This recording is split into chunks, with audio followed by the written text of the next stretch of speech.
आमनू, आमनू में 4 हर्फ है, ये और मुख्तसर हो गया थोड़ा, है ना। हालांकि आमनू में एक अलिफ ज़ायद लिखा जाता है लेकिन पढ़ा नहीं जाता है। हर आमनू के बाद जो है अलिफ लगा रहता है लेकिन पढ़ा नहीं जाता है। आमनू में वही बात है जो इसने दर्स दिया है, जो इसने दर्स दिया है इस ईमान में, ईमान के हुरूफ में जो दर्स दिया है 3 हर्फ तो वही है, 2 है ना, कि अल्लाह को एक मानो और अल्लाह के महबूब सल्लल्लाहु अलैहि वसल्लम से मोहब्बत करो, है ना।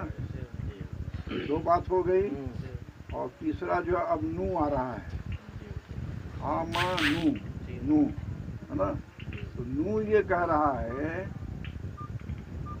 कि अल्लाह को एक कैसे मान सकते हो और रसूल से मोहब्बत कैसे कर सकते हो जब तुम्हारे दिल में नूरानियत होगी, जब तुम्हारे दिल में नूरानियत पैदा होगी तभी न तुम अल्लाह को पहचान सकोगे, रसूल को पहचान सकोगे।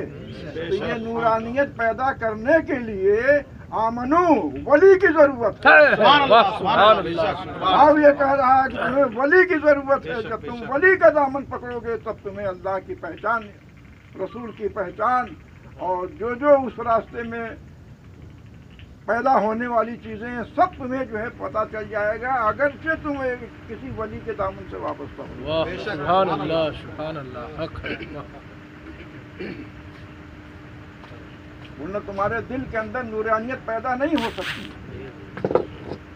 और जब वली से के दामन से वाबस्ता हो जाओगे और उनके जो है कदम ब कदम जब चलोगे तो तुम्हारा दिल रोशन और मनव्वर हो जाएगा और उसी दिल में ही तुम्हें अल्लाह और रसूल सब नजर आएगा। सुभान अल्लाह, सुभान अल्लाह, बेशक बेशक, सुभान अल्लाह, हक है।